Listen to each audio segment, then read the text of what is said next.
Ooh no.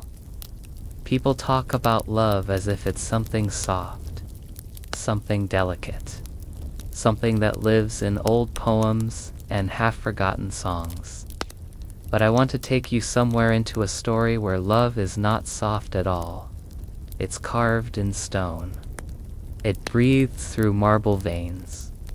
It stands taller than empires, older than dynasties, and more stubborn than time itself. I want to take you to a place where grief became architecture. A place where a man broke so completely that the shattered pieces of his heart turned into a monument the whole world now calls a miracle. Today, we begin a journey into the Taj Mahal. Not the postcard version, not the tourist brochure version, not the sugary fairy tale that gets repeated a million times. No. Today, I'm going to take you inside the Taj Mahal you've never met before. The empire behind it, the obsessions behind it, the politics buried beneath it, and the human heartbreak that still echoes across its marble chambers like a trapped whisper. Welcome to the Sleeping Historian, where history doesn't just speak, it breathes. Before we even touch the Taj, I want you to imagine something. A Manan emperor standing alone in a silent chamber. No court, no soldiers, no royal procession. Just an exhausted king with swollen eyes, trying to process the death of the one person who made him human. Shah Jahan, not the flawless emperor from school textbooks, not the regal icon from Mughal paintings. I am talking about the broken Shah Jahan, the man who held his wife's lifeless hands and whispered promises into fingers that could no longer hold him back. Promises that would later turn into a monument so grand, even the sky feels small beside it. This is the version of Shah Jahan that matters, because without that grief, there is no Taj Mahal. And without that woman, Arjamand Banu Begum, better known as Mumtaz Mahal, the world's most famous structure would simply not exist. Let me tell you something strange. Millions visit the Taj Mahal every year. Millions take photographs. Millions admire its beauty. But barely anyone knows the woman for whom it was built. Mumtaz Mahal is possibly the most famous unnamed person in history. She is everywhere and nowhere. So in today's part, I want to give her a shape, a voice, a presence. She wasn't just a queen. She wasn't just a royal wife. And she wasn't the background character the world imagines. She was Shah Jahan's most trusted advisor, his political sounding board, his emotional anchor. The only person who could calm the storm inside an emperor who ruled most of the Indian subcontinent. But here's the part nobody talks about. Mumtaz Mahal died in a military camp, not in a palace. She died giving birth to her 14th child in a tent, surrounded by chaos. And her last request was heartbreakingly simple: do not forget me. That single request became the greatest architectural love letter ever written. Shah Jahan didn't just mourn her. He dismantled himself. Witnesses wrote that he could not eat, could not speak, and refused the sunlight. His beard turned white in a matter of weeks. And when he finally walked out of isolation, he was not the same emperor he once was. At that moment, he made a promise. He would build a tomb so perfect, so symmetrical, so impossibly beautiful, that the world itself would bend in its presence. A structure that would defy time, a structure where love would outlive flesh, a structure no king before him had dared to imagine. And that promise was the first brick of the Taj Mahal. Shah Jahan didn't just mourn her, he dismantled himself. Witnesses wrote that he could not eat, could not speak, and refused the sunlight. His beard turned white in a matter of weeks. And when he finally walked out of isolation, he was not the same emperor he once was. At that moment, he made a promise. He would build a tomb so perfect, so symmetrical, so impossibly beautiful, that the world itself would bend in its presence. A structure that would defy time. A structure where love would outlive flesh. A structure no king before him had dared to imagine. And that promise was the first brick of the Taj Mahal. Now, before we go deeper, I want you to remember something. Behind every legendary structure, there is always a hidden battlefield. The Taj Mahal is no exception. It was built during an era of dangerous politics, deadly power struggles, collapsing alliances, and a royal family preparing to tear itself apart. Shah Jahan didn't just build a monument to his wife. He built it while trying to hold together an empire slipping through his fingers. The Taj Mahal is not a piece of romance. It is a piece of resistance. A declaration that even in political storms, even in royal betrayals, even in the violence of succession, one man attempted to preserve beauty, but beauty comes at a price, and very soon, that price would cost Shah Jahan everything. A slow push into the emotional heart of the story. From this point onward, the secrets of the design, the political tensions hidden in white marble, the mysterious architectural codes, the workers who vanished into history, the shadows behind the Mughal court, and the tragedies that followed will unfold piece by piece. This is just the beginning. If you're ready to travel deeper into the world of the Taj Mahal, if you're ready to uncover the stories the marble refuses to reveal icily, you can't understand the Taj Mahal unless you understand the world that existed before it, not the polished version in documentaries. The real world, the one filled with fear, ambition, power, betrayal, and an empire desperately trying to hold itself together. So let me take you back. Not to the marble, not to the gardens, not even to Shah Jahan himself, but to the atmosphere he was born into. Because the Taj didn't rise from love alone. It rose from the bones of an empire built on sword edges and midnight negotiations. When the Mughal Empire reached its peak, it didn't look like the peaceful watercolor paintings you find in museums. No, this empire pulsed like a beating heart, pumping power across thousands of kilometers. There were camel caravans moving through deserts with spices worth more than gold. There were jeweled thrones so heavy it took 8 men to lift them. There were palaces where a whisper could destroy a general, and where a single signature could erase a family. And above all of this, there were emperors, men who ruled not just through strength, but through fear. By the time Shah Jahan was born, the Mughal Empire was overflowing with wealth. But wealth always attracts something darker. Ambition. Everyone wanted a piece of the throne brothers. Uncles, cousins, ministers, commanders. And a Mughal prince grew up learning one simple truth. If you hesitate, you die.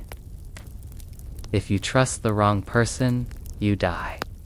If you lose a battle, you die. If you win a battle, someone envies you, and you still might die. This was the world Shah Jahan inherited. And somewhere in this world, he found Mumtaz. Shah Jahan wasn't supposed to fall in love the way he did. Not in a royal court filled with alliances crafted like weapons, where marriages were chess moves. But love is the one thing that refuses to follow royal orders.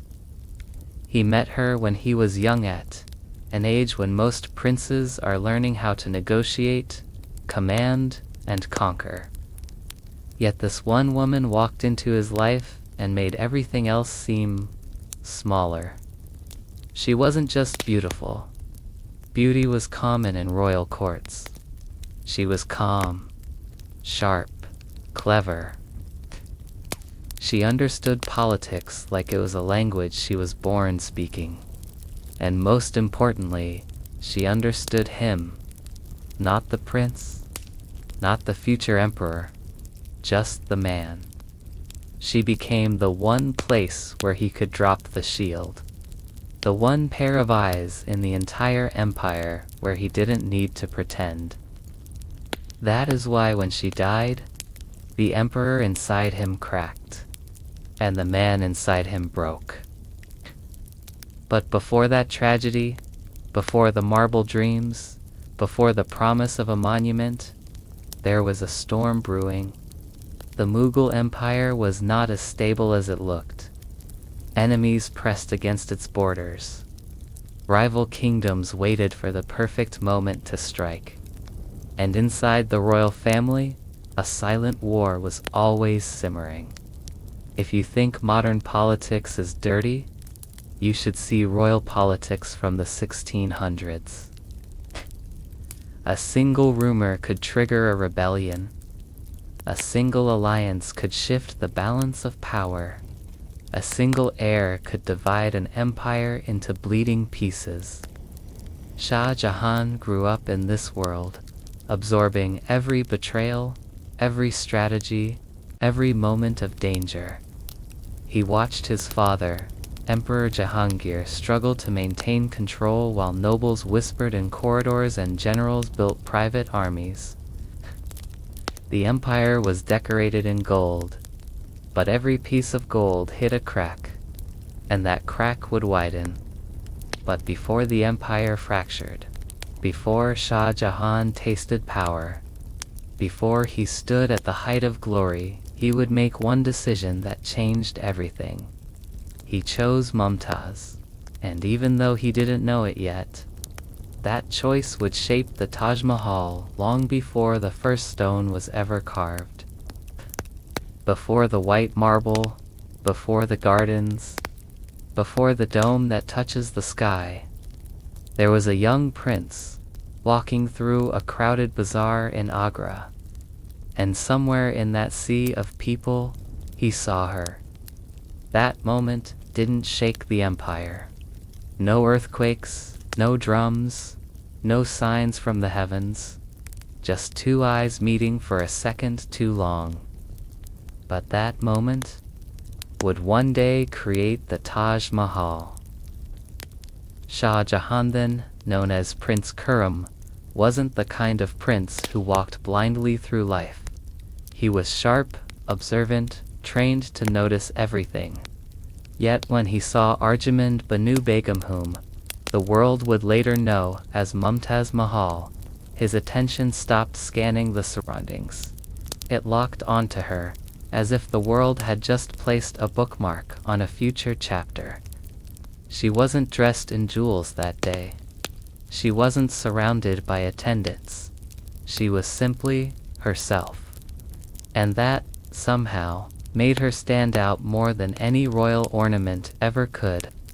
There's a reason some popular videos call it the untold love story behind the Taj Mahal, because their relationship wasn't the dramatic Bollywood-style love story people imagine. It wasn't a storm. It was a quiet, fire-steady, deep, and impossible to ignore.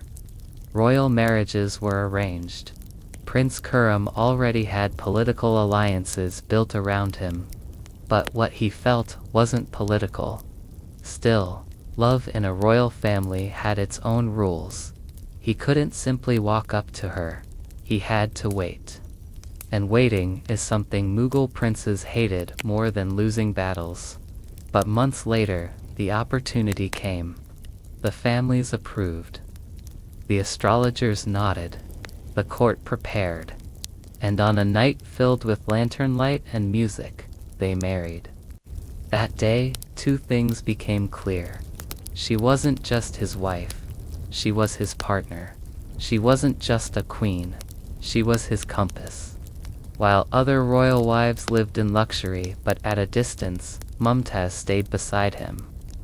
In the palace, in meetings, in journeys, even in military campaigns. Imagine that, a queen riding through dust and danger, not because she was forced to, but because she refused to be separated from him. People say love is a risk, but she took that risk every day. And he trusted her more than he trusted his generals, ministers, or even some members of his own family. Their bond had a weight to it. A weight that you feel only once in life, if you're lucky. She advised him. She calmed him. She grounded him when the empire tried to pull him in 100 directions. Their connection became so strong that palace officials whispered, "When she speaks, he listens. And when he listens, the empire shifts." But the other wives, the family, the nobles, they didn't always like that. Power doesn't enjoy sharing a room with love. Still, Shah Jahan didn't care. He kept her by his side. Every celebration, every ceremony, every victory, every loss, she was there. And slowly the empire began to realize something. This wasn't a royal marriage. This was a story being written in real time. A story that would one day be carved in stone. Their world wasn't perfect. There were storms in the empire. There were betrayals brewing. There were wars waiting in the shadows. And fate was preparing something even darker. But before all of that, they had their years of peace, years of whispered conversations, stolen moments, and a love that grew like a quiet river. No rush, no noise, just steady, unstoppable flow. And none of them, not the emperor, not the ministers, not even the lovers themselves, knew that this love would one day become the reason behind the most famous monument in the world. The Taj Mahal didn't begin with marble. It began with a feeling, and that feeling was growing stronger. Before the Taj Mahal ever existed, before the marble was carved or the gardens were drawn, the Mughal Empire stood like a giant, powerful, wealthy, admired, and constantly threatened. Nothing in an empire stays calm for long.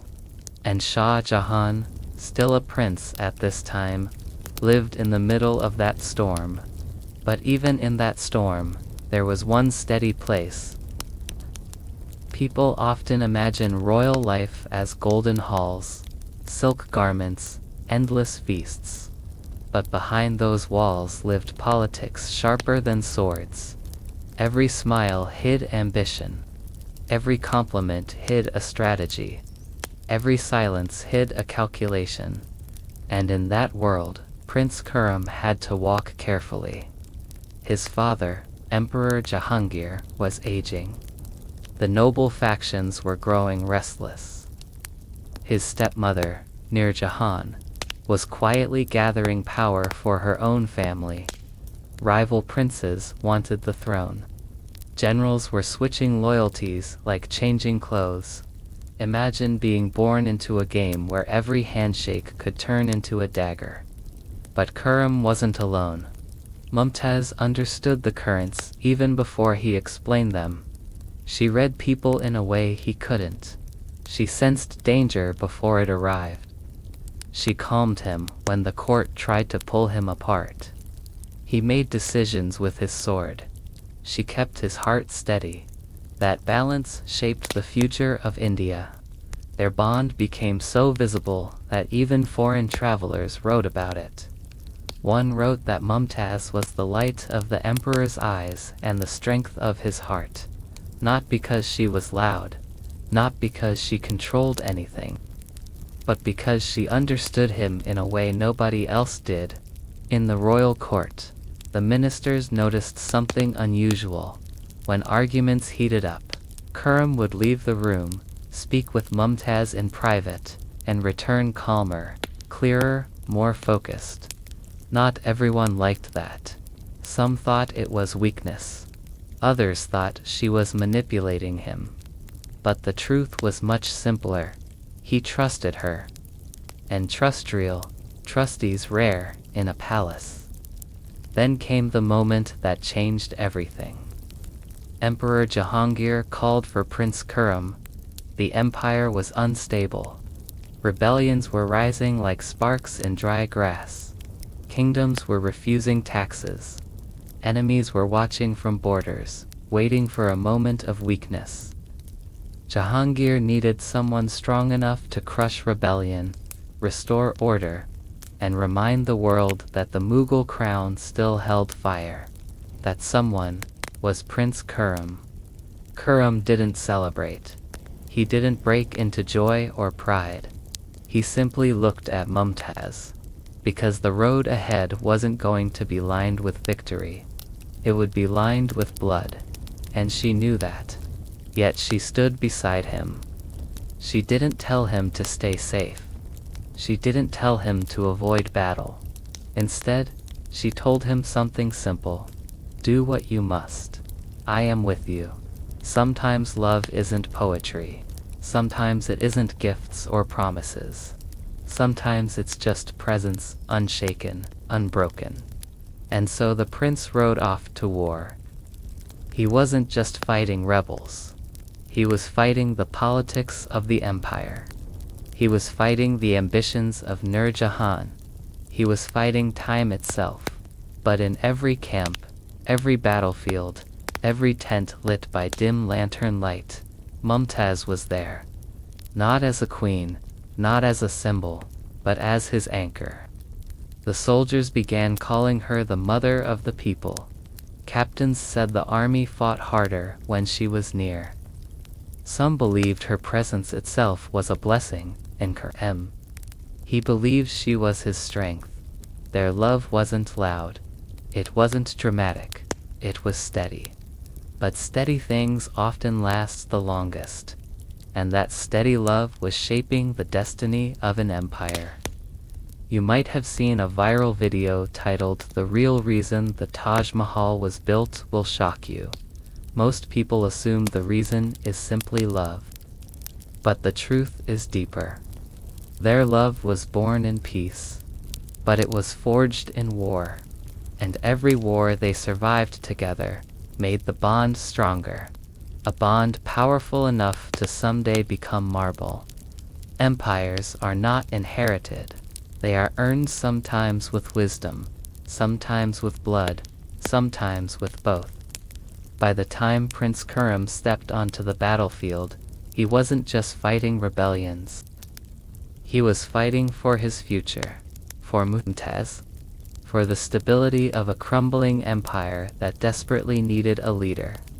And the truth is, war didn't create him, but it revealed him.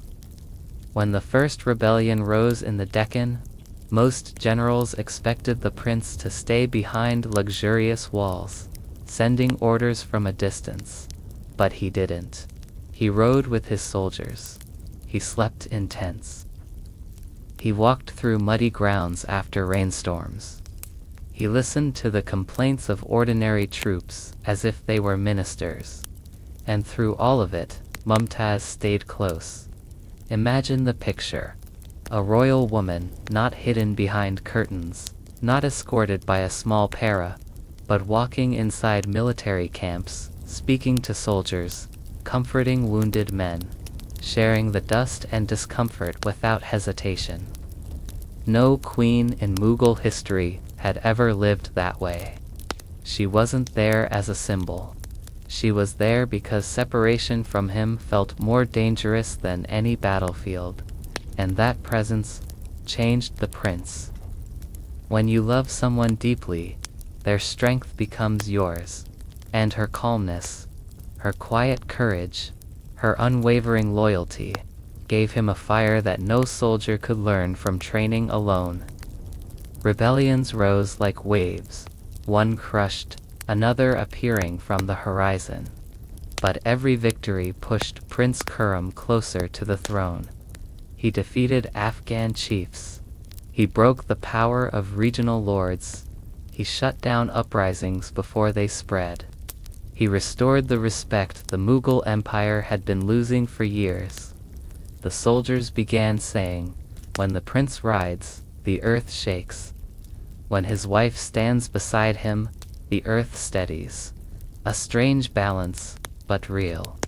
Yet nothing in an empire is straightforward. While he fought outside, politics inside the palace were shifting. Nur Jahan, the emperor's powerful wife, was moving her chess pieces.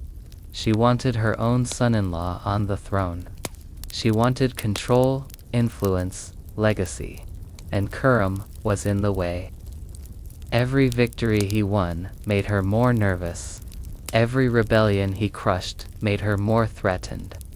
Every praise he received from generals and nobles made her more determined. So she tried something dangerous. She attempted to weaken him by turning the emperor against him. Suddenly, letters stopped arriving. Payments to the army slowed. Royal support faded. A prince without imperial backing is like a sword without a hand to guide it. But even then, he didn't break, because Mumtaz steadied him. There is a particular night historians mention. A night when the politics had gotten so dark that even the prince began to doubt himself. He feared losing everything, not the throne, not the title, but the future he wanted to build with her. And she simply told him, "You were born to lead, not because of your blood, but because of your heart."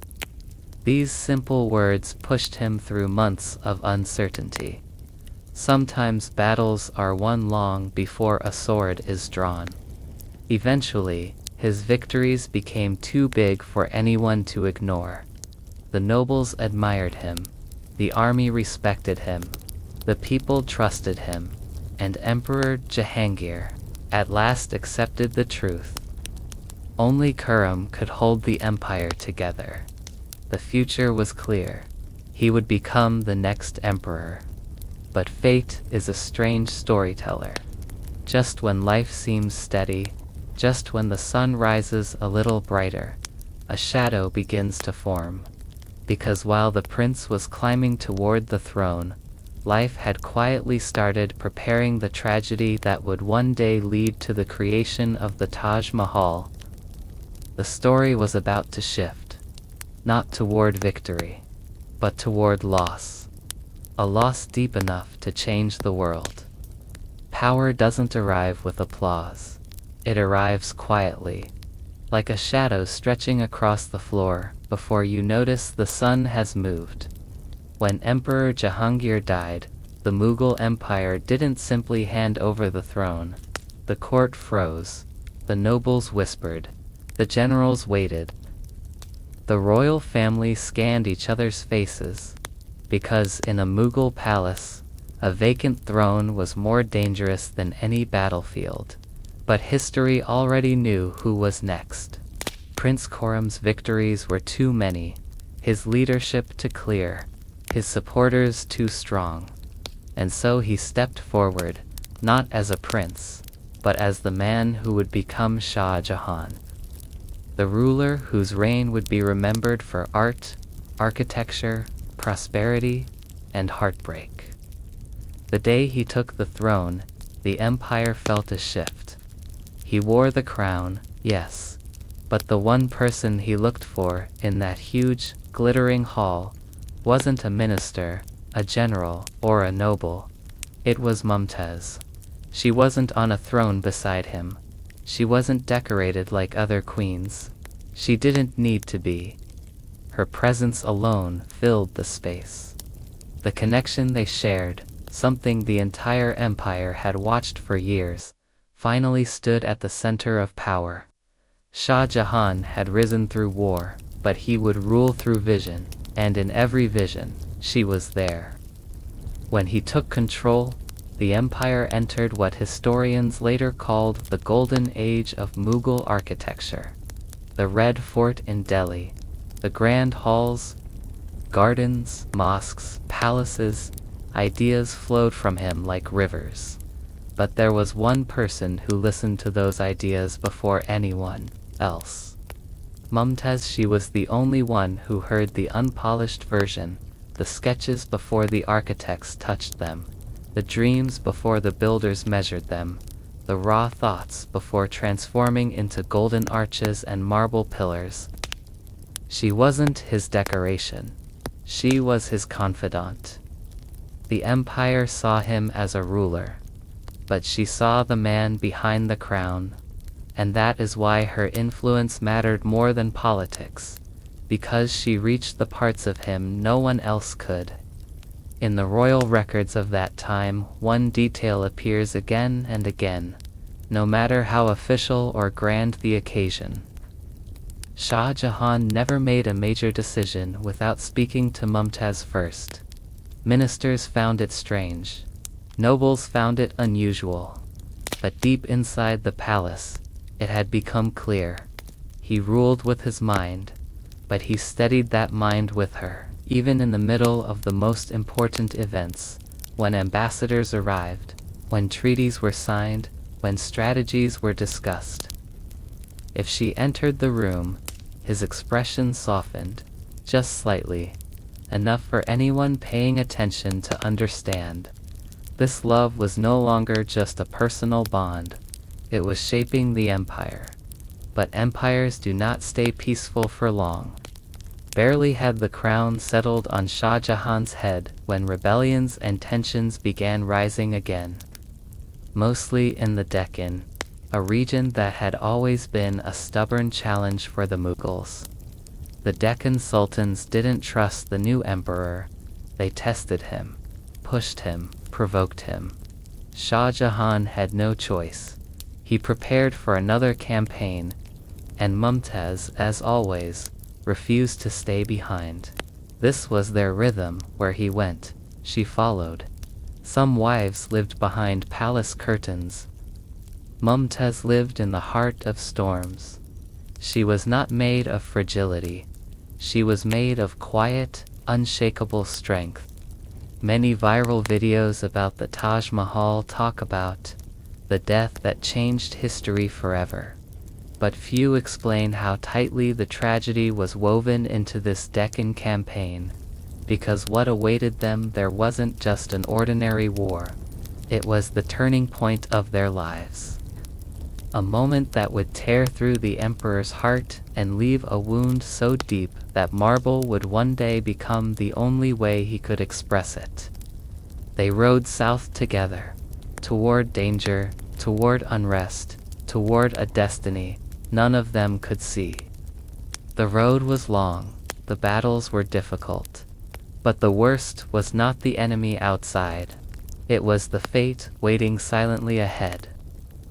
Every great story has a moment where everything feels normal, quiet, controlled, predictable, and then suddenly life shifts, like a boat that was calm a second ago, but now rocks violently without warning. For Shah Jahan and Mumtaz, that moment was waiting silently in the Deccan. The south was never an easy place for the Mughals. It was rich, rebellious, diverse, proud. Armies there didn't fear imperial banners. Kings there didn't bow easily. But Shah Jahan had faced the Deccan before. This wasn't new to him. What was new was the burden of the crown on his shoulders and the quiet, constant worry for the woman who refused to leave his side. They traveled with the royal camp, thousands of soldiers, servants, camels, elephants, tents that looked like a moving city. But even in that chaos, Mumtaz's presence was unmistakable. She walked into the medical tents, helping the injured. She visited the kitchens to check that everyone's soldiers, cooks, stable keepers was fed properly. She spent hours listening to the families who traveled with the army. People said, "Where the Empress goes, comfort goes," and they meant it. But beneath this calm surface, something else was happening. She was pregnant. Again. This was her 14th pregnancy. 14. Most queens lived protected lives. Mumtaz lived on the road, through dust, war, heat, storms, all while carrying a child. And though she never showed fear, the women around her whispered quietly, "This time, she looks tired." But she didn't slow down. She stayed beside Shah Jahan, always, because for her, distance was more frightening than danger. As the Deccan campaign intensified, Shah Jahan became more restless. Even when he sat with generals, reviewing maps and strategies, his eyes kept drifting toward the royal tent, toward her. She had been his strength for years. Now, he sensed something was different. He didn't know what. Just a feeling like the air holding a storm before thunder breaks. And then came the night that history remembers quietly, the night Mumtaz went into labor. It should have been a moment of joy. Their family was large, but every new child held the same excitement. But this time, the camp shifted. The doctors moved quickly. The midwives hurried. The women closest to the Empress gathered with tense faces. Shah Jahan waited outside, pacing under the dim lantern light, the sound of distant drums mixing with the low hum of fear. Minutes stretched, hours dragged, the night grew heavier. Something wasn't right. The birth was long, painful, far more difficult than any she had endured before. A general approached Shah Jahan, trying to give him updates. But one look at his face made the emperor step back. This was not a battlefield he could control. This was not an enemy he could fight. And for the first time in years, the man who commanded armies felt utterly powerless. Finally, after what felt like an eternity, the child was born, a daughter. But relief didn't come. Mumtaz was bleeding. Too much, too fast. Her body, worn by years of travel, childbirth, and stress, had reached its breaking point. Doctors whispered. Attendants rushed in and out. Shah Jahan stood frozen, his heart thundering in a way no war had ever made it thunder. He rushed inside. What he saw is a moment the world rarely talks about. A moment no emperor wants to relive. Mumtaz pale, struggling to breathe, her eyes heavy but still trying to find his face. She reached for his hand weakly, and he knelt beside her. The emperor disappearing, the husband rising. No history book can capture the silence of that moment. No marble can translate the weight in his chest. No crown can protect a man from a moment like that. And then, in barely audible words, she spoke her last wish. Words that would one day shape the most famous monument in the world.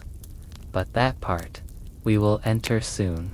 For now, all you need to know is this. That night did not just break a heart. It broke an empire. Because when she took her last breath, the world of Shah Jahan collapsed.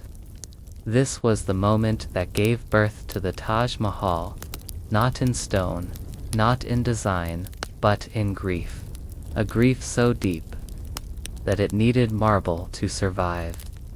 The night was strangely cold, not the kind of cold that comes from wind or weather, but the cold that settles when fear becomes real.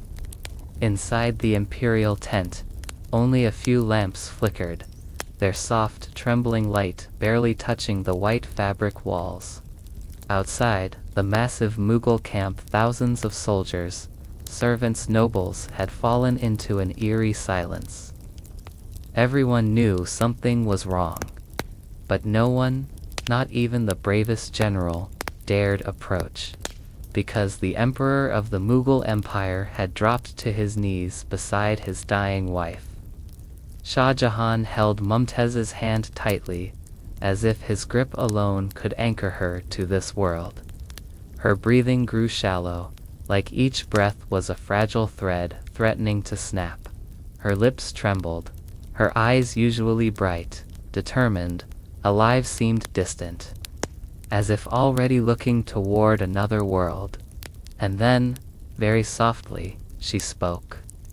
The moment was so delicate that even time seemed to bend and lean closer. Her voice, barely a whisper, cut through the silence. "Promise me." Shah Jahan leaned in, tears gathering but refusing to fall. "You will care for our children." He nodded instantly, his voice breaking. "They are our heart. I swear it." She inhaled painfully, her last reserves of strength gathering for words she needed him to hear. "Do not marry again." It wasn't jealousy. It wasn't fear. It was a wife who didn't want another woman to bear the weight she had carried. The endless travel, the pregnancies, the dangers. He bent his head, pressing her hand to his forehead. "I swear." But then came the final request, the one that would echo through centuries, and transform a king's grief into stone. "Build something." She struggled for breath. He moved closer, terrified to miss a single word. "Something that shows how deeply we loved." A tear finally escaped his eyes. The emperor, the warrior, the ruler, now simply a man watching his world fade away.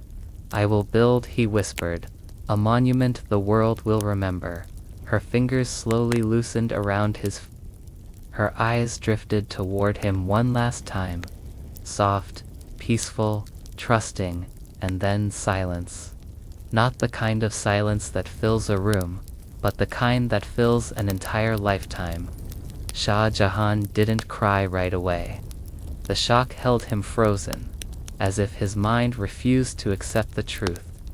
A moment later, a faint cry came from a corner, the newborn daughter. A sound of life. Arriving at the exact moment another life left. Some say that broke him more, because joy and heartbreak are never meant to collide in the same breath. Outside, the empire waited. When the emperor finally stepped out, the look on his face hollow, destroyed. Ghost-like made even the soldiers bow their heads in sorrow. The news spread like wildfire. Empress Mumtaz Mahal is gone. The entire camp wept. The generals, the servants, the women who had been close to her, the men who had followed her kindness for years. It was not the death of a queen. It was the death of a soul the empire had quietly loved. Shah Jahan ordered the march to stop. Every drum, every trumpet, every movement. The Deccan campaign froze in place because grief had become the new commander. He shut himself inside his tent for days, refusing food, sleep, conversation. Historians say he emerged looking older, his beard streaked with new white, his voice quieter, as if something inside had cracked permanently. And through the ashes of this loss, the idea began to form: a tomb, a garden, a paradise on earth, a monument that wouldn't simply house a body, but hold a love story. The Taj Mahal was born not from power, not from glory, not from victory, but from the final whisper of a dying queen. For days, the Mughal camp felt less like an army and more like a graveyard. Conversations were whispers, footsteps were slow. Even the horses seemed unusually quiet, as if they sensed the sadness rippling through the air. But no one carried the burden of grief the way Shah Jahan did. Inside his tent once, filled with scrolls, messages, maps. There was now only one thing: the silence left behind by Mumtaz. He spoke to no one, ate nothing, barely slept. His attendants tried everything, but grief had drawn its own boundaries around him, and no one was allowed to cross. On the fourth night, something finally changed. The emperor stepped out of his tent. Everyone immediately stood to attention, but what they saw made their hearts sink. Shah Jahan looked like a different man. His shoulders, usually broad and confident, were slightly curved. His eyes, once sharp and commanding, were dull and distant. Even his voice had lost its strength. But there was determination, quiet, heavy, unbreakable, etched across his face. A promise was taking shape. He walked toward the small, guarded pavilion at the edge of the camp. Inside lay the coffin of Mumtaz Mahal, silent, wrapped, adorned with the finest silks. He stood there for a long moment, hands clasped, head lowered. Then he whispered, almost to himself, "I will make the world remember your name." It wasn't a declaration. It wasn't a royal order. It was a vow, the kind that changes history. And history did change. At dawn, the emperor summoned his architects. They entered with fear. An emperor mourning is unpredictable, and Shah Jahan was not just mourning a queen, he was mourning his heartbeat. But instead of anger, they found something else in his voice: purpose. "I want her buried in a place worthy of her," he said quietly. "A place where the sky seems to bow. A place where anyone who stands there will feel what I felt for her." The architects exchanged glances. This was not a normal request.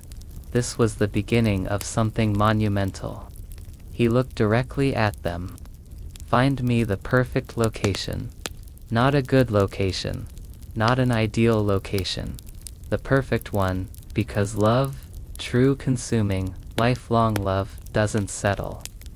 For weeks, royal surveyors, architects, engineers, scholars, and artists traveled across the empire. They inspected riverbanks, gardens, plains, hills, ancient sites, abandoned fortresses, every inch of land that could possibly hold a dream. But nothing satisfied the emperor until one morning, news arrived. A place by the Yamuna River in Agra, a serene expanse of land with soft earth, gentle river breeze, and enough space to dream without limits. When Shah Jahan stood there for the first time, the sun was rising. Its reflection shimmered across the calm river, painting everything in gold. The breeze was cool. The horizon looked endless. And there was silence, the kind of silence that feels like a blessing. He closed his eyes, and the moment he opened them again, his decision was made. "This is where she will rest," he said softly. "And this is where the world will come to know our story." The architects bowed. They had their location. But now came the bigger challenge. How do you turn love into stone? How do you build something that feels alive? How do you create a monument that can outlive time itself? Shah Jahan didn't know the answer yet, but he knew one thing. He would stop at nothing to keep his final promise.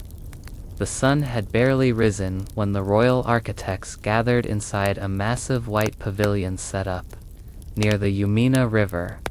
Long sheets of parchment, piles of ink, metal rulers, colored pigments, everything was laid out. But none of that mattered yet, because everyone was waiting for one man. When Shah Jahan entered, the entire tent instantly fell silent. He didn't look like an emperor that morning. He looked like someone carrying a universe on his shoulders. He moved closer to the long table where the first sketches would be made. He ran his hand gently across the empty parchment, and for a moment, he imagined her smile in the blank, white space. Then he spoke. "Draw me a dream." The chief architect, Ustad Ahmad Lahori, took a slow breath. He had designed palaces, forts, mosques, but this was different. This was a monument born not from power but from grief and devotion. "What shape should this dream take, Your Majesty?" he asked softly. Shah Jahan didn't answer right away. Instead, he stepped outside the tent and looked toward the river. Finally, he said, "I want it to feel like heaven, but made for one soul." The architects began sketching. Not grand plans, just ideas. Shapes, arches, domes, outlines, silhouettes. Some drawings were too simple, some too complicated, some too lifeless, some too ordinary. Shah Jahan rejected them all. Day after day, the papers piled up, scratched out, torn, abandoned. The emperor wasn't being difficult, he simply knew what his heart wanted, even if he couldn't describe it yet.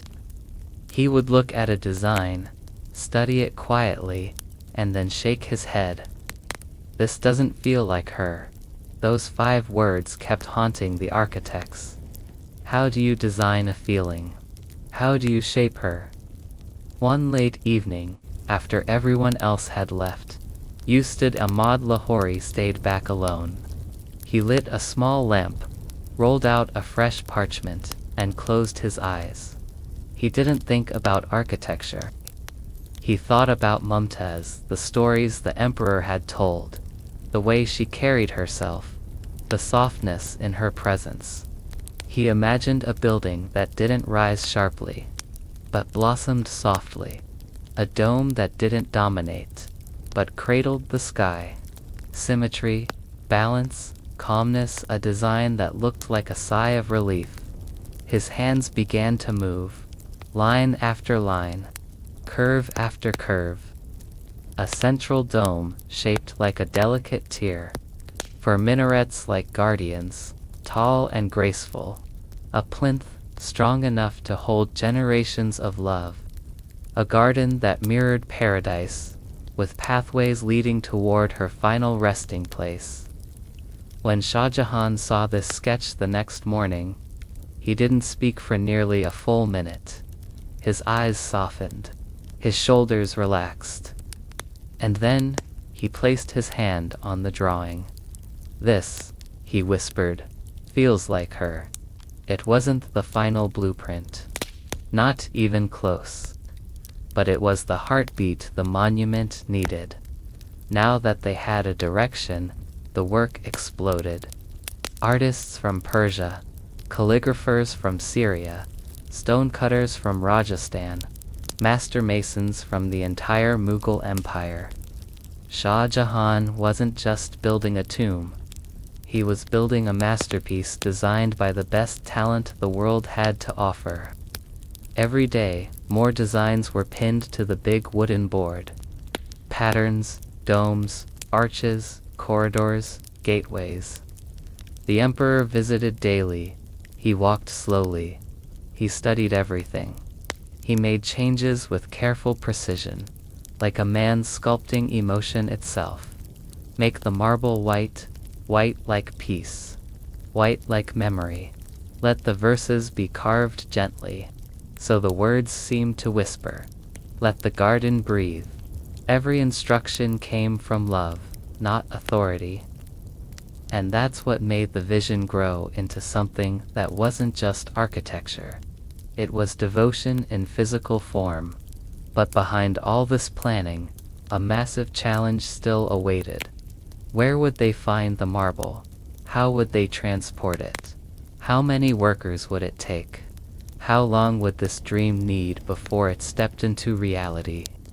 The story was about to scale upward, toward the real engineering miracle behind the Taj Mahal, before a single pillar could rise, before a single foundation could settle into the earth. One question stood towering above everything. Where do you find a stone pure enough to hold a love that refused to fade? Shah Jahan didn't want ordinary marble. He didn't want something good enough. He wanted the kind of stone that looked alive in sunlight, that glowed in moonlight, that stayed cool even in the burning summer heat. He wanted marble that felt eternal. And everyone knew there was only one place in all of India that could offer a stone like that: the Makrana quarries of Rajasthan. A royal messenger was sent ahead, and a team of expert stone selectors followed behind him. They arrived in Makrana after days of travel, their clothes dusty, their camels exhausted, but their eyes sharp with purpose. Makrana marble wasn't just famous, it was legendary. This wasn't marble that cracked icily, or lost its shine, or yellowed with time. This was the marble used in temples, palaces, royal halls, the marble that could outlast rain, war, heat, famine, anything. When the team saw the quarry, they stopped in awe. Massive walls of glowing white stone rose out of the earth like frozen waves.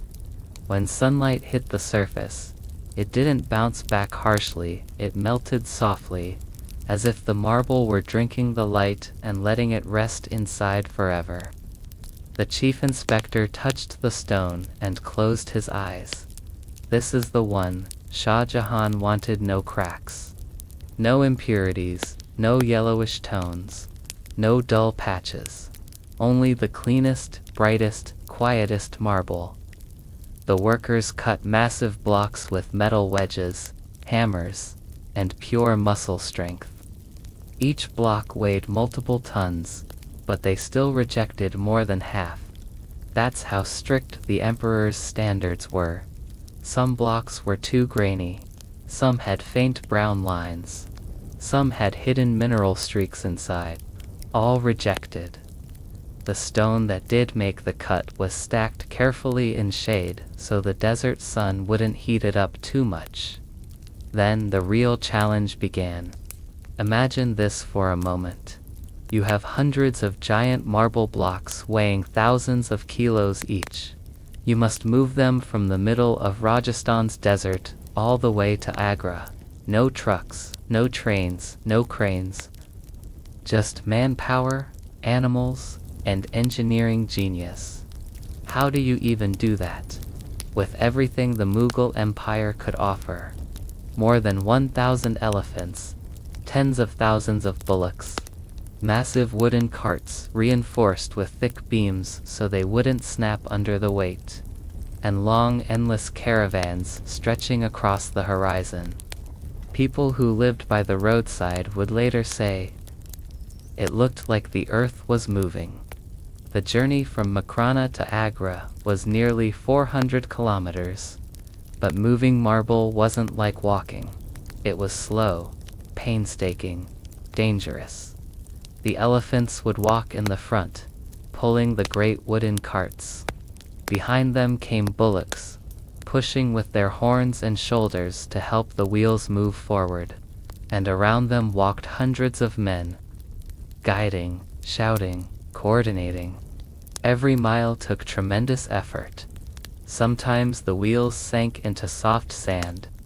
Sometimes the animals grew tired. Sometimes a cart broke from the weight and they had to rebuild it on the spot. Still, they moved. Slowly, steadily, relentlessly. Days turned into weeks. Weeks into months.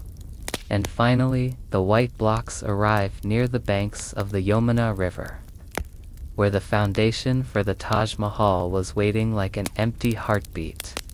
The marble had reached Agra, but now another obstacle stood in the way.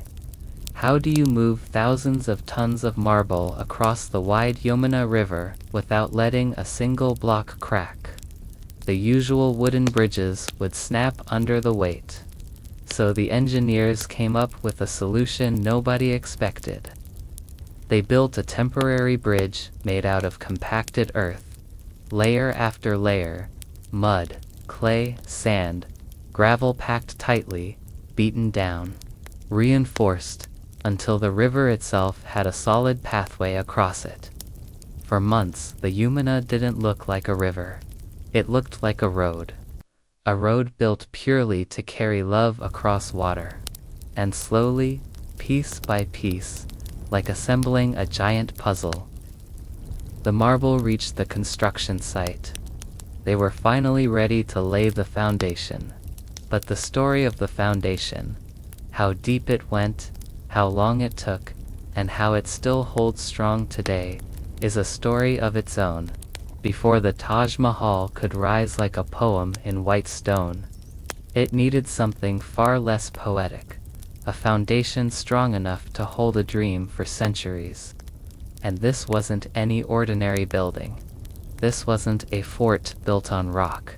This wasn't a palace sitting on dry land. This was a massive marble monument that had to stand beside a river, on soft, shifting soil that changed constantly with the seasons. Shah Jahan understood one thing clearly: if the foundation failed, the dream would collapse. So this part of the story, though less glamorous, holds the real heartbeat of the Taj. When the engineers surveyed the ground, their faces fell. The soil was too loose, too soft, too watery in some parts, and too sandy in others. Heavy structures usually demand stone bases, but this wasn't possible here. If they made a mistake, the minarets would tilt, the marble would crack, and the entire building would slowly sink into the riverbank. The emperor wasn't angry when he heard this. He was simply quiet for a long moment. Then he said, "Find a way." And they did. A way nobody had tried on this scale before. The solution was unexpected wooden beams. Millions of them. But not flimsy wood, not weak timber. They chose shisham wood, a type so strong and so resistant that it could last centuries underground as long as it stayed moist. And the Yamuna River kept it moist naturally. This was engineering genius. The water that could have destroyed the structure became the thing that preserved its strength. Workers dug deep into the earth, so deep that the pits looked like giant open wells. Into those pits they hammered long wooden beams, like roots of a gigantic, invisible forest. The Taj Mahal doesn't stand on land. It stands on a wooden forest beneath the earth. Anyone who sees the Taj today sees the marble, the dome, the symmetry. But the truth is, the real miracle lies underground. Once the wooden beams were firmly in place, the workers began building a massive sandstone platform. Not small, not simple. This platform was so big that if you walked around it, you'd need more than 10 minutes just to circle it once. It was the base that would hold the entire complex. The tomb, the minarets, the mosque, the guest house, the gardens, and the pathways. Stone after stone was placed, each one checked individually to ensure it aligned perfectly. A mistake here would be a mistake forever. Day by day, line by line, the platform rose. And as it rose, Shah Jahan visited again and again. He didn't talk much during these visits. Sometimes he simply stood there, watching. Nobody disturbed him, because everyone knew he wasn't looking at the platform. He was looking at the place where her memory would one day rest.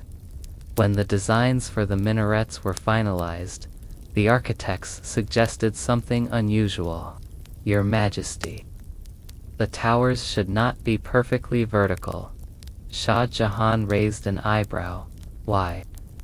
Then he said, "Find a way." And they did. A way nobody had tried on this scale before. The solution was unexpected wooden beams. Millions of them. But not flimsy wood.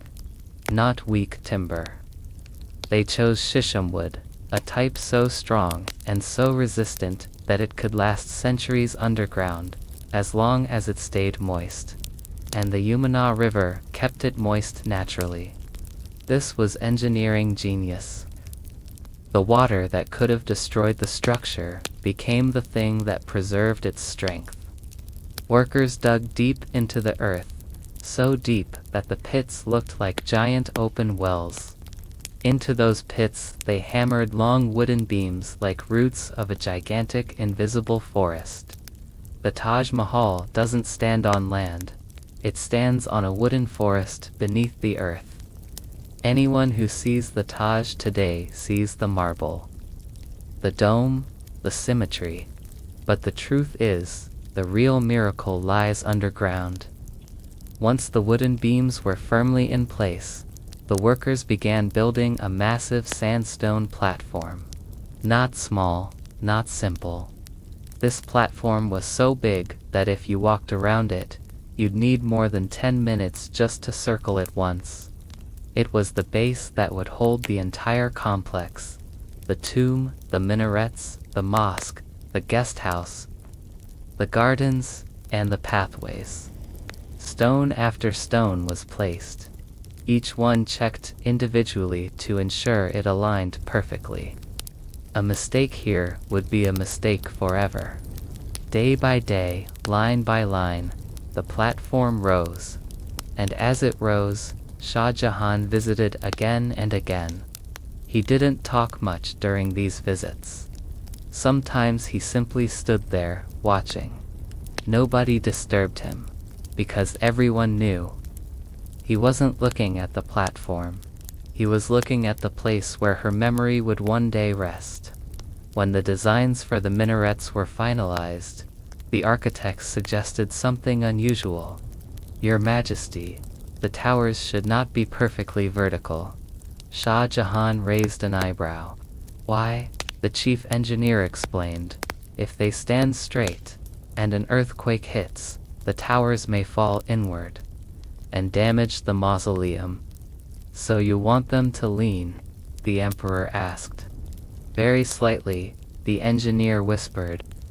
"And that is why the 4 minarets of the Taj Mahal are angled outward so delicately that the human eye barely notices it. But this tiny detail ensures that even in disaster, the main tomb remains safe." This wasn't architecture, this was foresight. This was love protected through science. Months turned into years as the platform rose, the beams settled underground, and the ground transformed into a stage prepared for the greatest act of Mughal architecture. By the time the foundation was complete, workers looked at it with awe. It wasn't beautiful, it wasn't artistic, but it was powerful, it was durable, it was eternal. Shah Jahan walked across it one early morning, the air cool, the river calm. He placed his hand on the stone and closed his eyes. "We are ready," he whispered. But what came next was even more breathtaking. The walls, the marble, the carvings, and the dome that would one day kiss the sky. With the foundation finally ready, the real transformation began. This was the moment everyone had been waiting for. The moment when the Taj Mahal would stop being sketches, stop being calculations, stop being dreams, and start becoming something real. Something human hands could touch. Something future generations would stand before and feel speechless about. The first marble block was placed on a quiet morning. There was no ceremony, no celebration, no music. Just the sound of chisels and the steady heartbeat of determination. It wasn't a grand moment, it was a humble one. But that small block was the first heartbeat of a masterpiece. They didn't come from one place. They came from everywhere. From Persia, from Samarkand, from Bukhara, from Kabul, from Lahore, from Multan, from the deserts of Rajasthan, from the valleys of Kashmir. They were stone carvers, inlay artists, calligraphers, masons, engravers, sculptors, tile makers, and architects, each carrying skills polished over generations. They came with stories, with pride, with families, with traditions, and with an unspoken understanding they would be remembered through the Taj Mahal. And that is why the 4 minarets of the Taj Mahal are angled outward so delicately that the human eye barely notices it. But this tiny detail ensures that even in disaster, the main tomb remains safe. This wasn't architecture, this was foresight. This was love protected through science. Months turned into years as the platform rose, the beams settled underground, and the ground transformed into a stage prepared for the greatest act of Mughal architecture.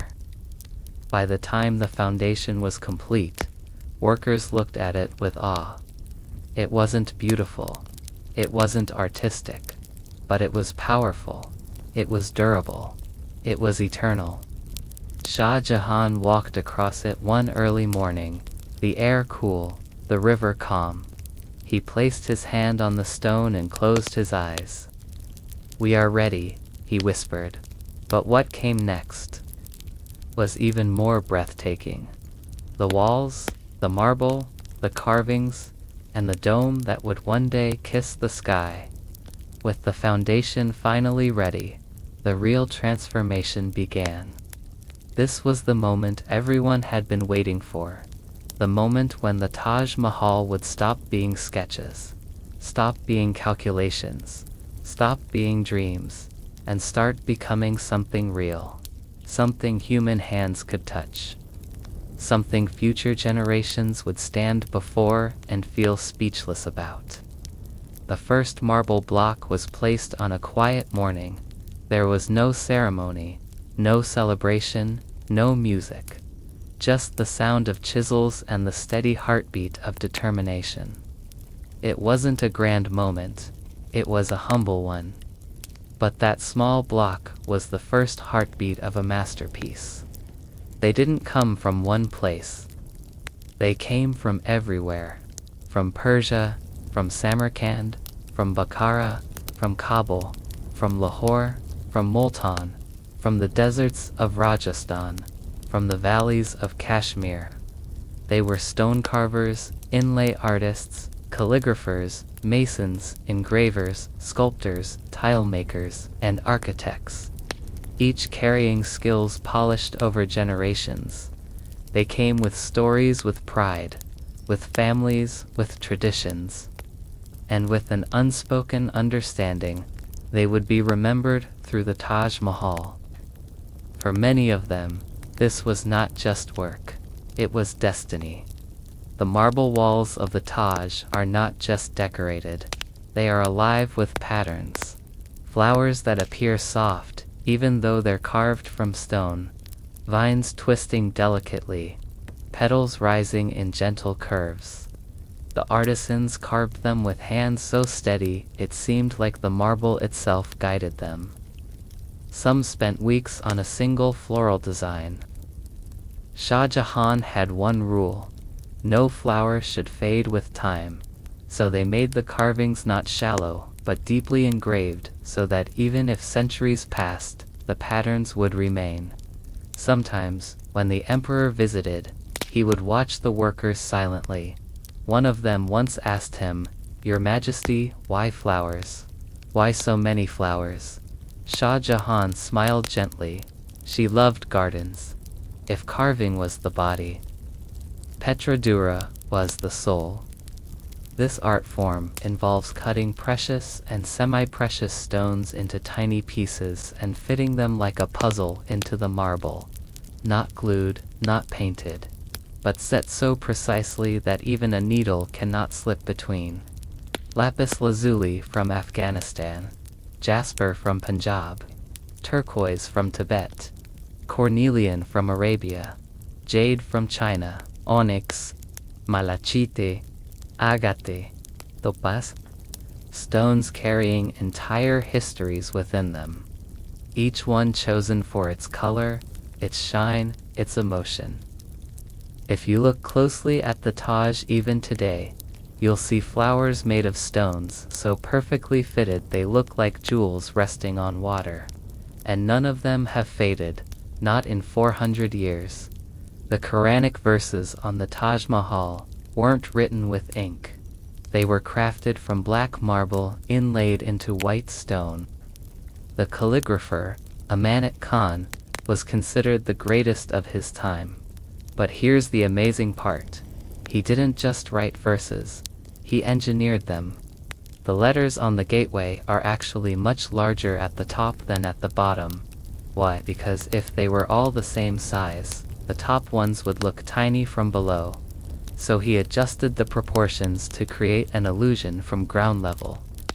All the letters look exactly the same size. This wasn't just art. This was perspective. This was intelligence. This was magic crafted with mathematics.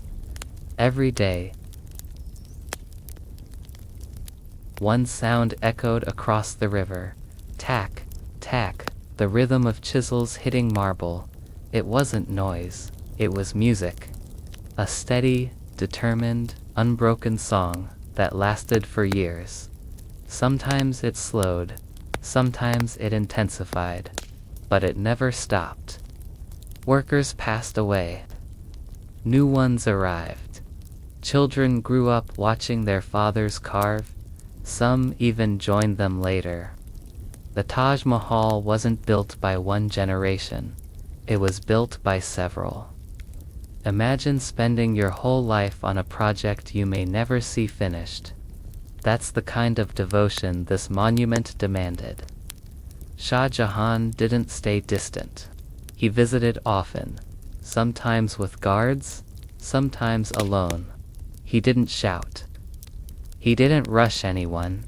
He walked slowly between the workers, watching every detail. Once, seeing a young artisan struggling with an inlay pattern, the emperor knelt beside him and said softly, "Take your time. She is worth the patience." That moment became famous among the workers. Some claimed they would rather break their hands than deliver a careless piece of work for Mumtaz. Stone by stone, pattern by pattern, the Taj Mahal began to lift itself into the air.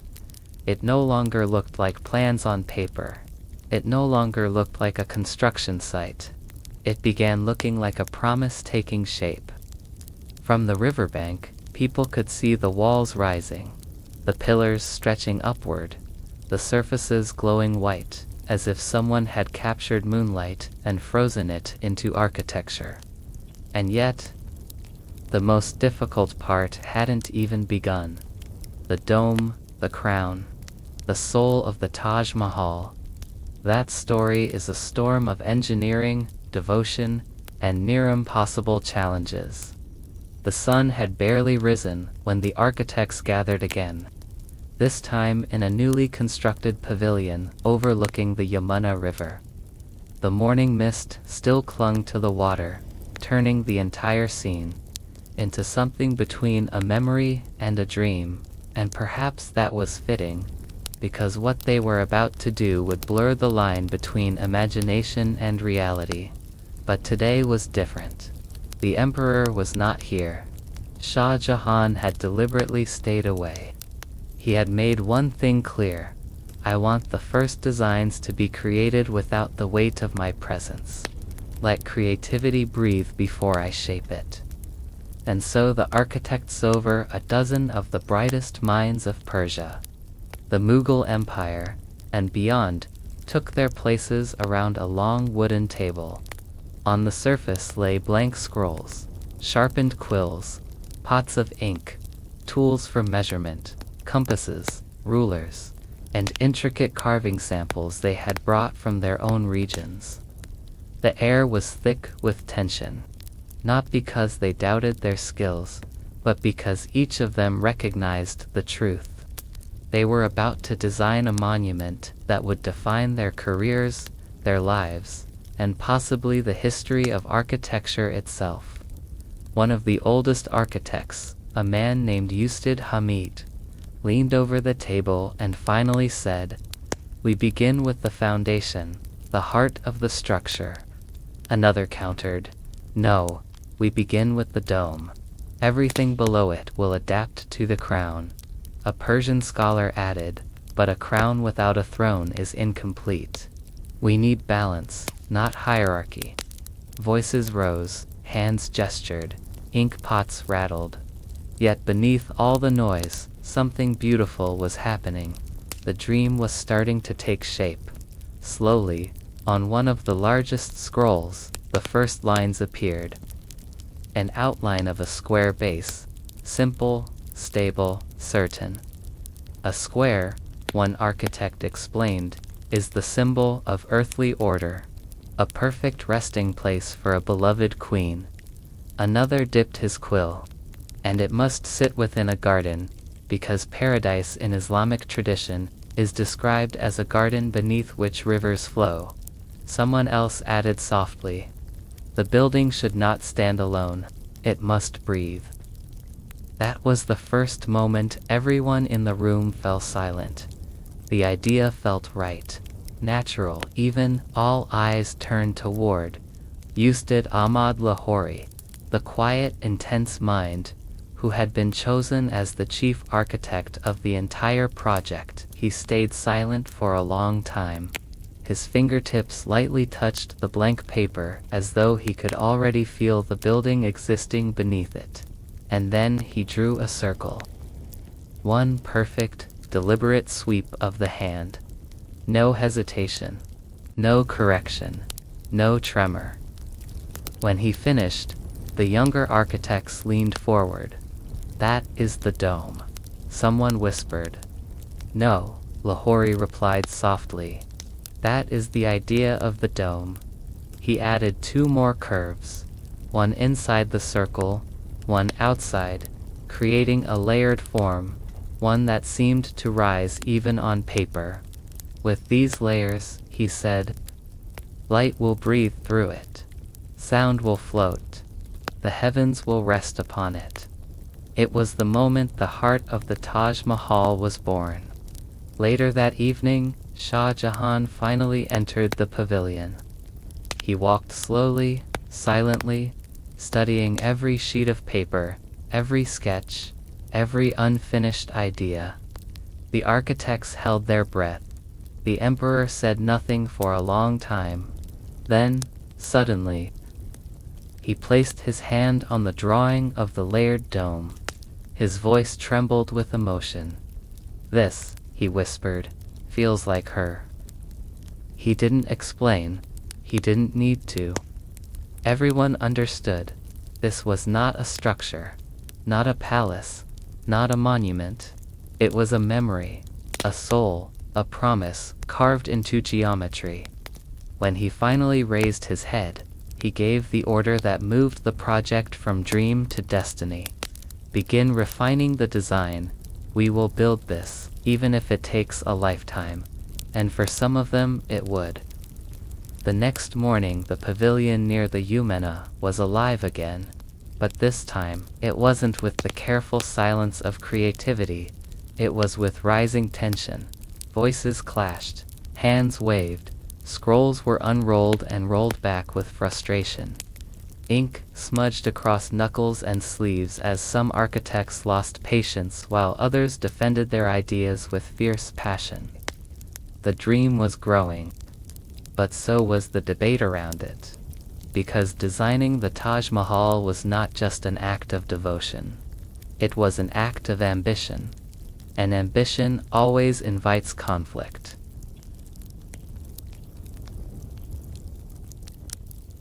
The entire complex must be perfectly symmetrical, not an inch out of balance. Symmetry is beauty. Symmetry is order. Symmetry is peace. A younger architect disagreed. But nature breathes through variety. A structure too perfect becomes sterile. We must allow some freedom, some expression, a touch of imperfection. Others murmured in agreement. Hamid glared at them. "Imperfection is human," he said sternly. But what we are building is for love, and love in its highest form strives toward perfection. A silence fell because deep down every architect knew. The Taj Mahal had to feel flawless, even if no building in the world truly was. Finally, the chief architect, Ustad Ahmad Lahori, spoke. Symmetry will be our law. But within that law, we will create life. Order at the edges. Freedom in the details. And thus the core identity of the Taj was set. Next came the question of the dome's height. We should raise it higher, one architect argued. It must dominate the skyline. People should see it from miles away. No, countered another. If it rises too high, it will look proud instead of pure. The Queen's memory deserves grace, not arrogance.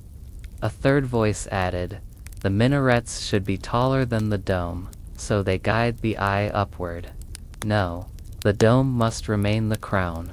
Voices collided again.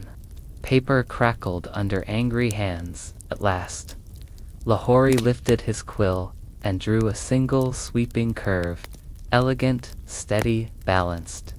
The dome, he said, will not compete with the sky. It will embrace it. He adjusted the height. Not too tall, not too small.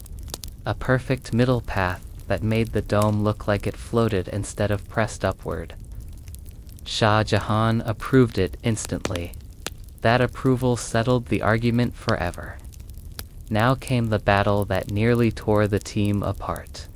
White marble, it was expensive. Heavy, difficult to transport, difficult to carve and rare. One Persian architect argued, use red sandstone, it is durable, it is imperial, it is already the hallmark of Mughal architecture. Another added, white marble is fragile. It reflects too much heat, it stains. It is a symbol of excess, not love, but a silent group. The ones who understood the emperor's heart spoke softly. Mumtaz was his light. Marble reflects light. Marble belongs to her. When Shah Jahan entered and heard the debate, he didn't raise his voice. He simply said, when people see her tomb, they should see beauty before they see anything else. White marble is beauty. And the argument ended. The decision was final. The Taj would be marble. That night, when the pavilion grew quiet, Lahori sat alone, rewriting the final draft of the master plan. Every line felt heavy. Every curve felt sacred. Every proportion felt like a responsibility larger than any one human being. He whispered to himself, we are not just making a monument. We are making a story out of stone. Outside, the Yamuna flowed quietly, as if listening, as if waiting. Tomorrow, these designs would be shown to the emperor. Tomorrow, the dream would either shatter or begin. The morning the blueprints were finally ready, the entire pavilion felt strangely heavier. Even the air seemed to hold its breath. Architects stood in two quiet rows, scrolls in their hands. Ink still drying on some edges.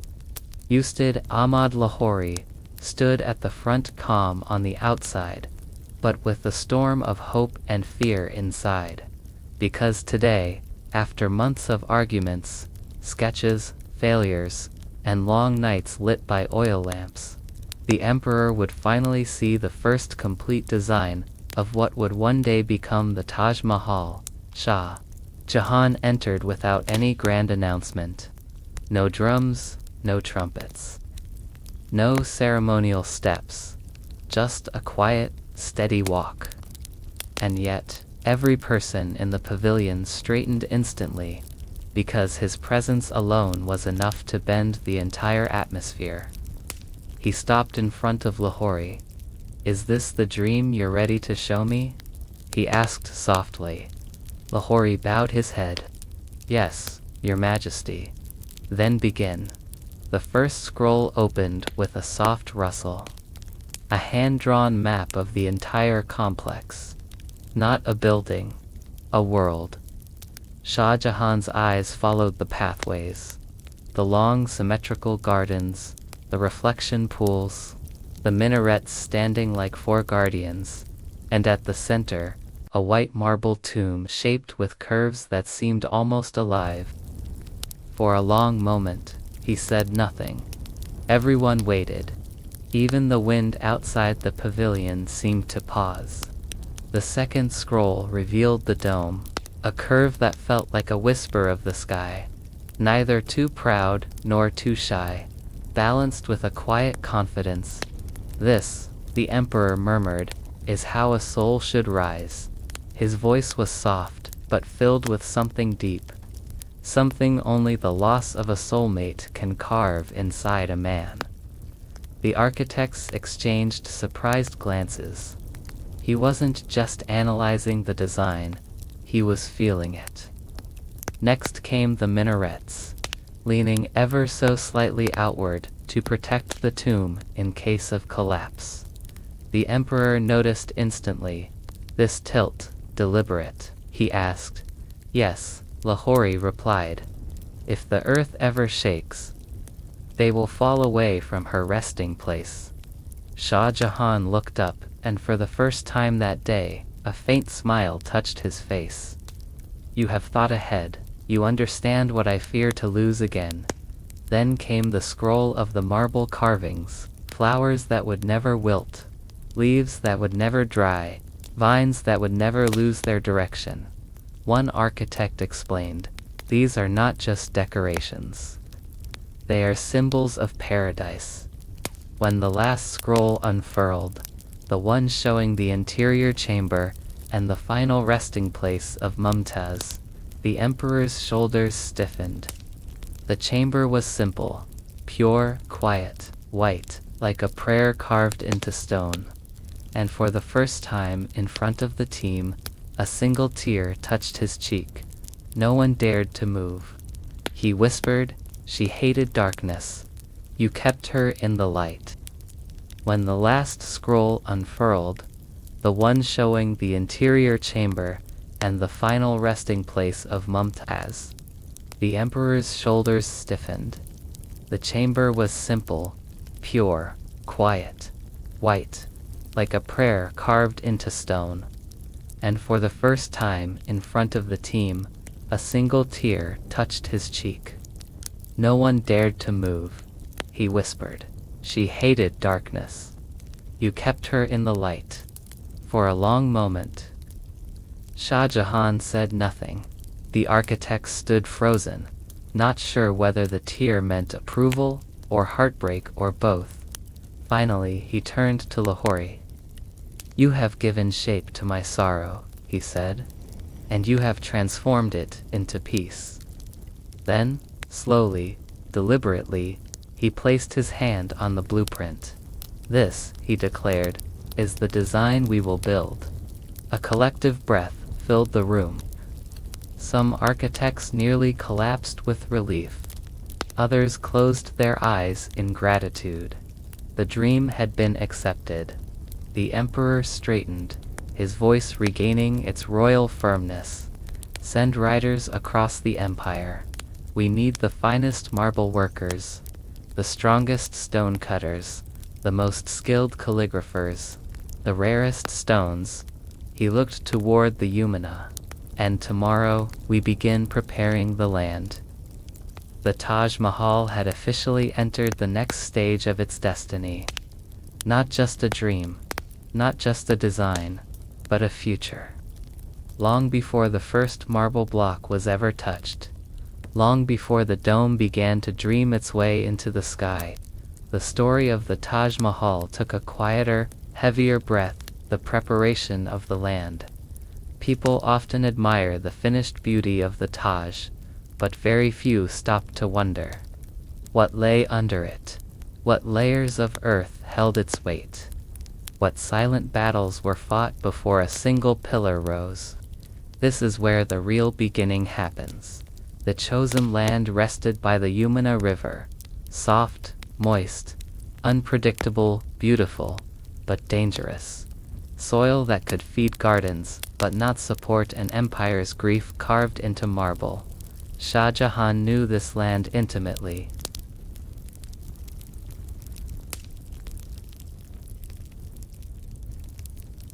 Close to quiet walks they once shared. But building something eternal on a river's edge is like placing a heart on a trembling hand. Until it became unshakable. At dawn, a group of engineers, surveyors, masons,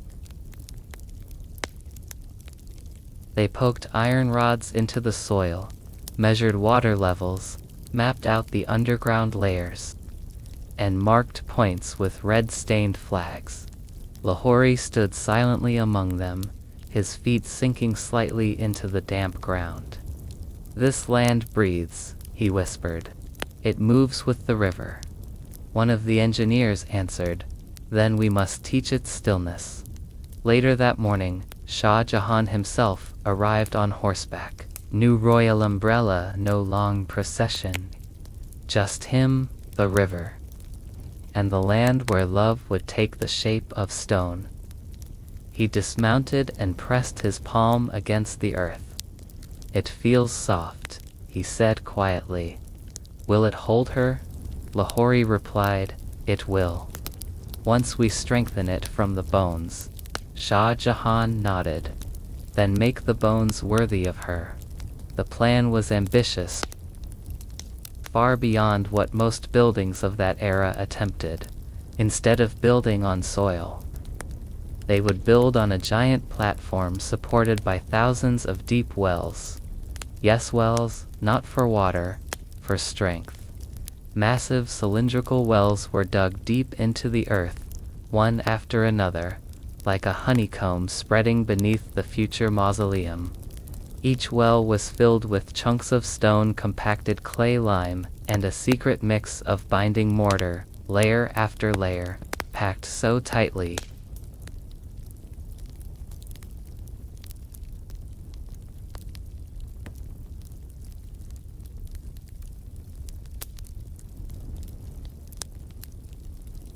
the digging began, day and night. Thunk, thunk, thunk. The sound of hammers striking stone, of shovels biting into earth, of ropes groaning under the weight of soil buckets. Men from across Hindustan,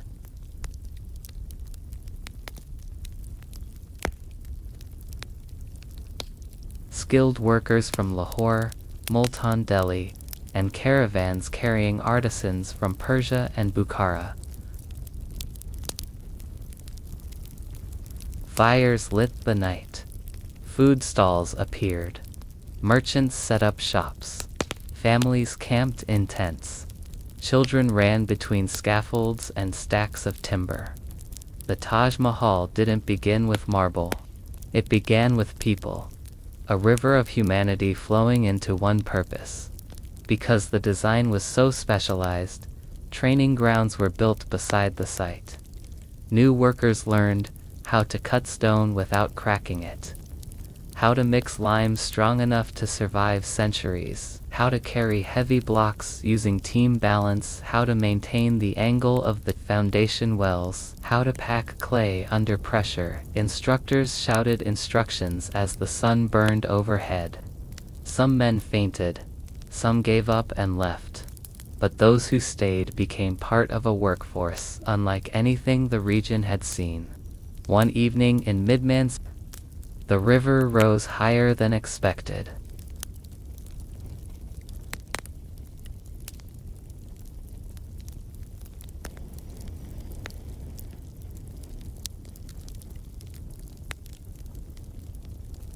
And a few wells collapsed inward before workers could seal them.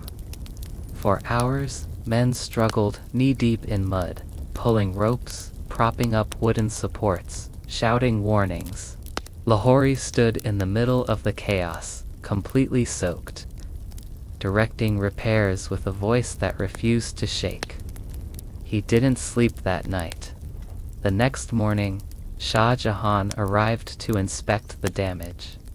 When he approached Lahore, the architect's clothes were still wet with river mud.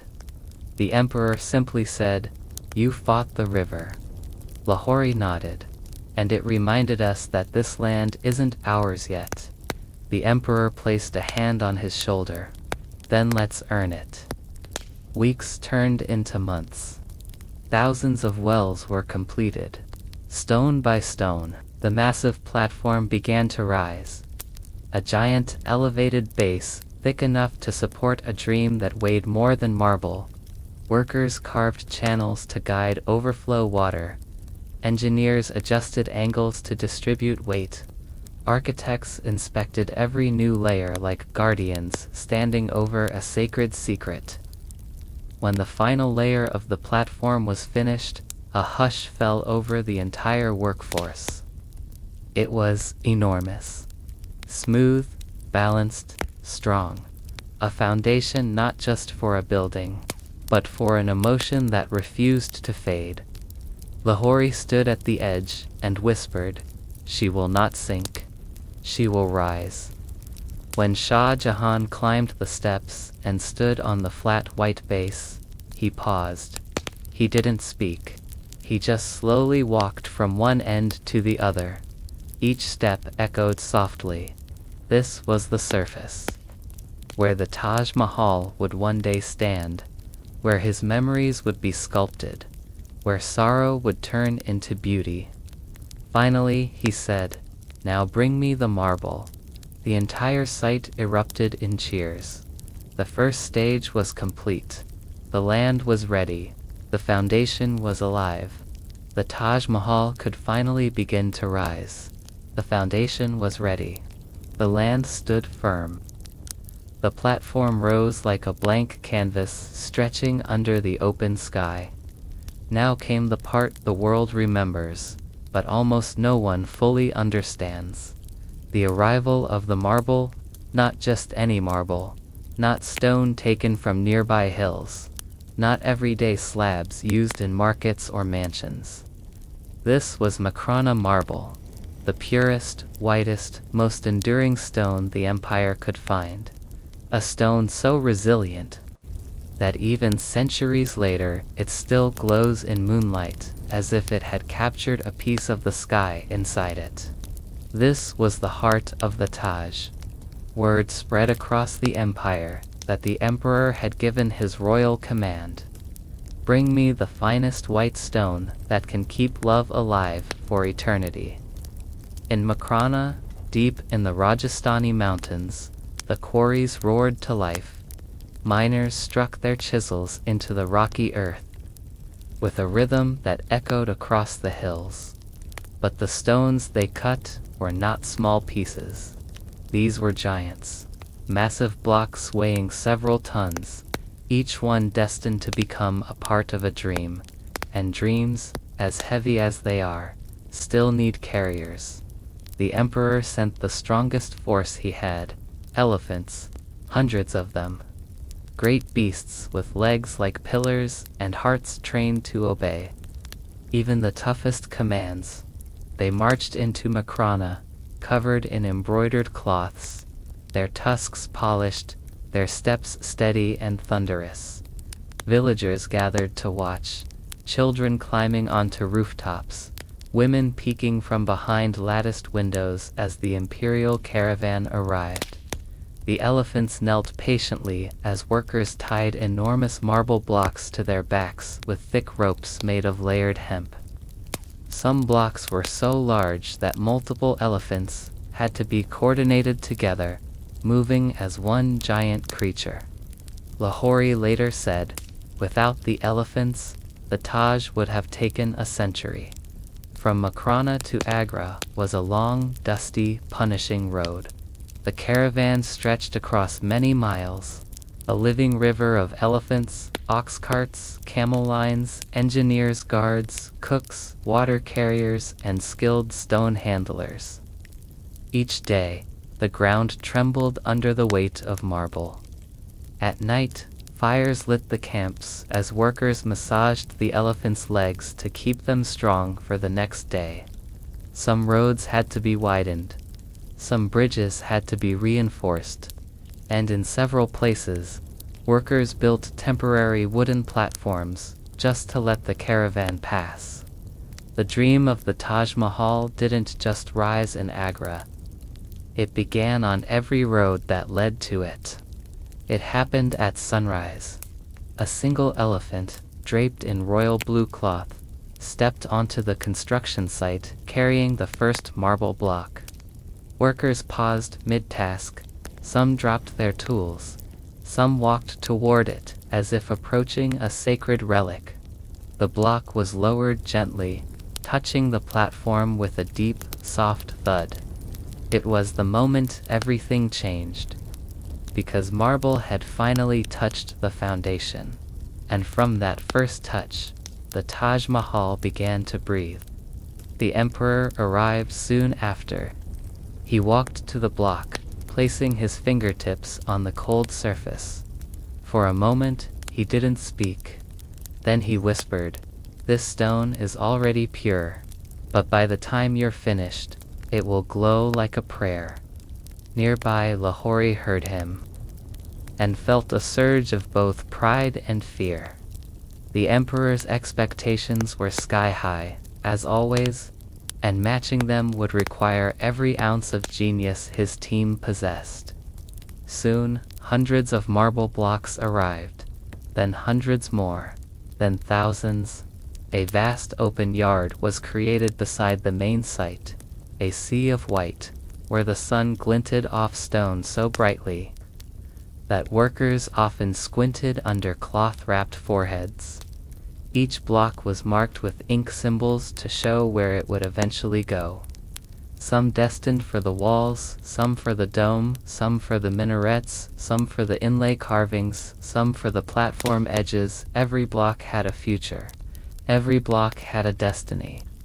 Under a temporary pavilion, the first marble block was placed on a wooden stand. Stone carvers stood around it, their chisels sharpened, their hammers warmed from the morning sun.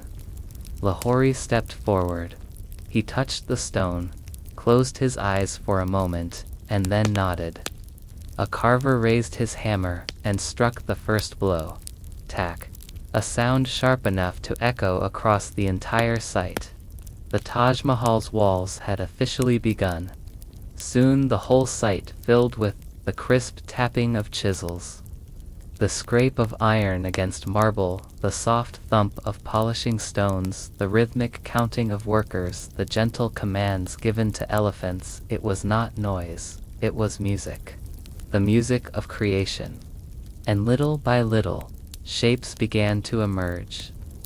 Smooth curves, clean edges, flawless surfaces, perfect symmetry.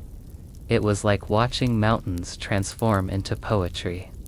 Often late at night, when the workers had gone, Shah Jahan would walk through the half-constructed site alone.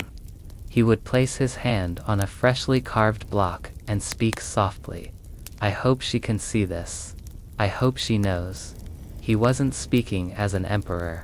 He was speaking as a man, building a promise that grief had carved inside him.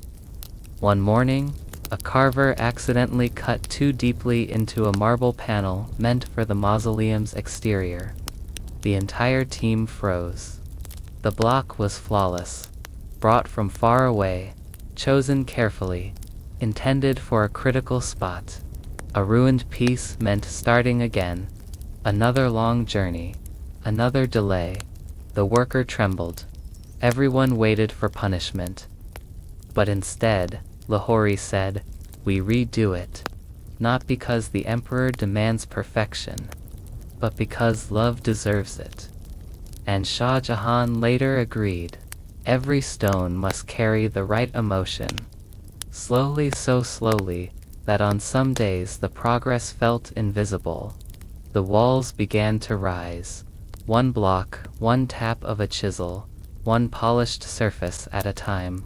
The Taj Mahal was climbing toward the sky, not suddenly, not hurriedly, but with patience.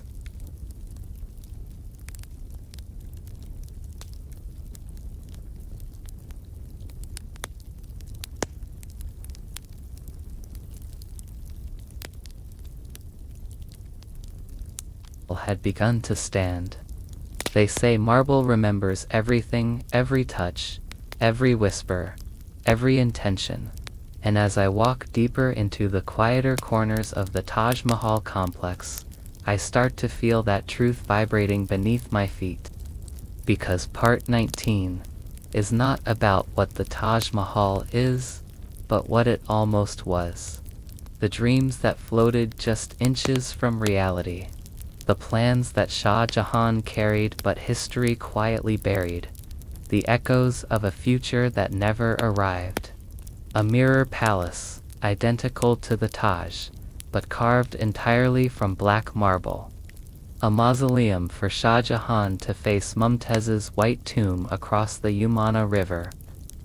For centuries, this legend spread like wildfire. Artists painted it. Travelers swore they could see dark marble foundations. Writers turned it into myth. But the truth, it was never built. Yet the idea didn't come from thin air. It grew from something real. Shah Jahan's obsession with symmetry. If the Taj Mahal was his masterpiece, a black Taj would be his legacy's final stroke. But destiny had other plans. Before he could even begin, Aurangzeb locked him away, and dreams of the Black Taj faded like smoke over the Yamuna. Still, sometimes when the moon hits the river just right, the Taj's reflection turns dark, and for a moment, the legend feels alive.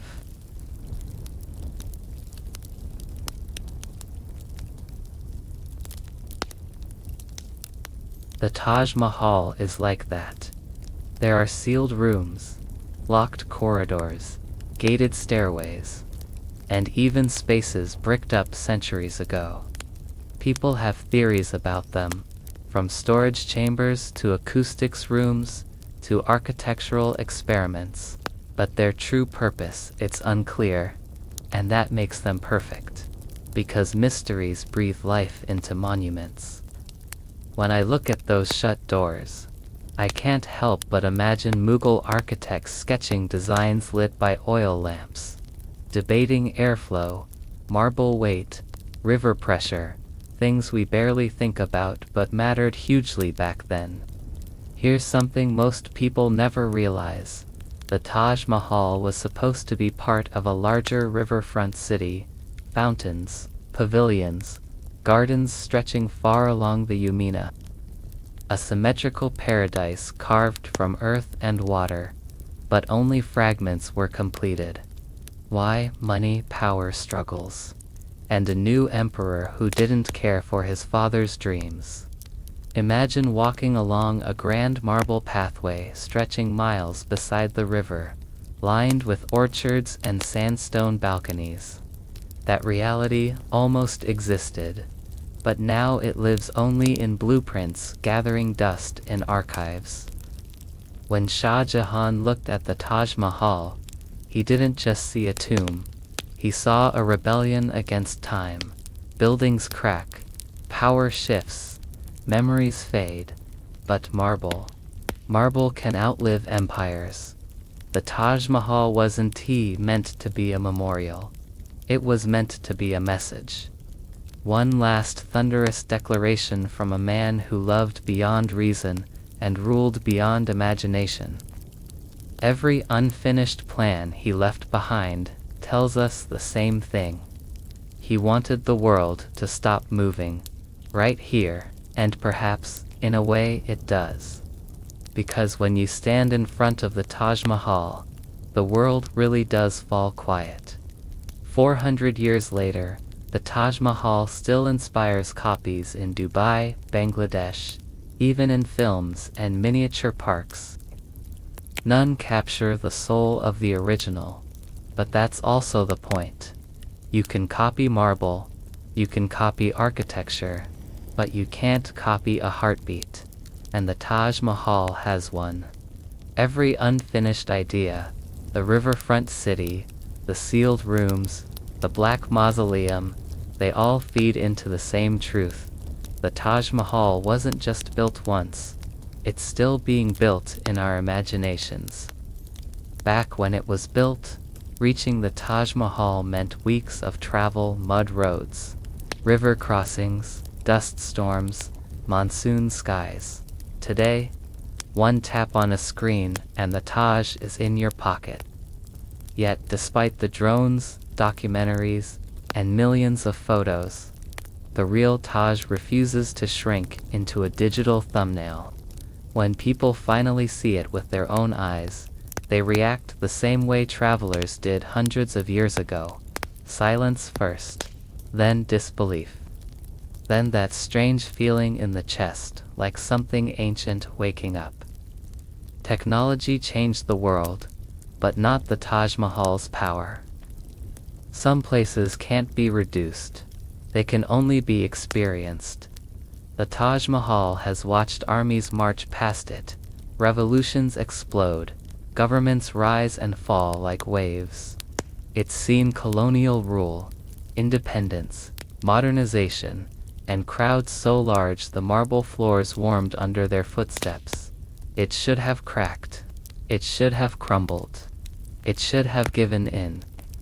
But history hit it like rain hits stone, leaving marks. Yes, but never breaking it. There's a lesson in that. Love built with obsession becomes stronger than politics, stronger than war, stronger than the centuries trying to wear it down.